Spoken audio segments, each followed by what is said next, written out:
Monsieur le Premier ministre, après 2 mois de votre danse du ventre, la direction de Bridgestone a confirmé son choix de fermer le site de Béthune.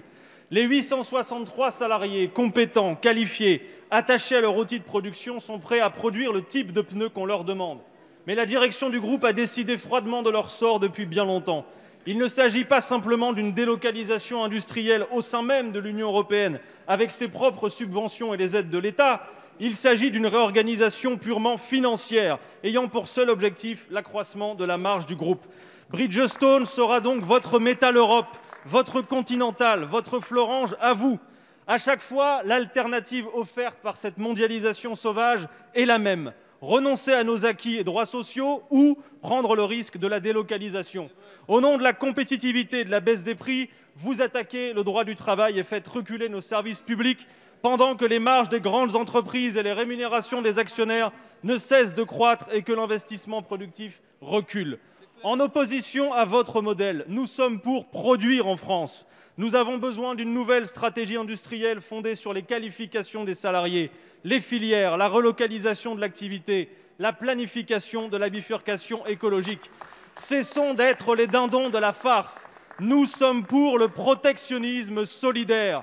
Nous devons imposer une taxation écologique et sociale aux frontières et interdire l'importation des produits réalisés dans des conditions de travail inacceptables. Alimentons un fonds d'aide à la relocalisation en taxant les importations des entreprises ayant délocalisé. Pour faire tout cela, le peuple français devra réunir les conditions de vous retirer le volant des mains. En attendant, qu'allez-vous faire ? Allez-vous exiger de la direction de Bridgestone le remboursement des aides publiques de l'État ? Êtes-vous prêt à une nationalisation transitoire jusqu'à l'engagement d'un repreneur ou à faciliter la reprise du site par les salariés eux-mêmes ? Merci, Monsieur Cadenins. La parole est à Madame Elisabeth Borne, ministre du Travail, de l'Emploi et de l'Insertion. Merci, Monsieur le Président, Mesdames et Messieurs les députés. Monsieur le député Quatennens, mais de quel recul du droit du travail parlez-vous ? Je pense que jamais aucun gouvernement n'a fait autant pour protéger les emplois, pour protéger les salariés, que ce que nous faisons depuis le début de la crise.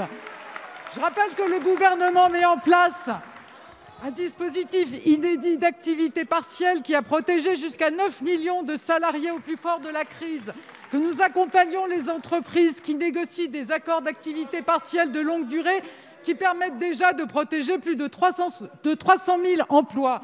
Alors comme vous, j'ai été choquée effectivement par l'annonce du groupe Bridgestone en septembre de fermer le site de Béthune. Mais pour autant, vous voyez, le gouvernement ne se contente pas de slogans, monsieur le député. Depuis le départ, le gouvernement est aux côtés du territoire, aux côtés des 863 salariés. Alors avec Agnès Pannier-Runacher, nous nous sommes rendus sur place pour demander à la direction d'examiner un scénario de réinvestissement sur le site. Nous avons effectivement fait le constat que la direction ne veut pas étudier ce scénario. Pour autant, nous ne baissons pas les bras, nous restons aux côtés des salariés et du territoire. Vous savez, nous sommes en France. En France, quand une entreprise quitte un territoire, elle doit répondre à ses obligations, elle doit chercher un repreneur. Et le gouvernement, de ce côté, cherche des repreneurs. L'entreprise a également des obligations de revitalisation du territoire et nous serons extrêmement exigeants pour que l'entreprise respecte ses engagements sur la revitalisation du site.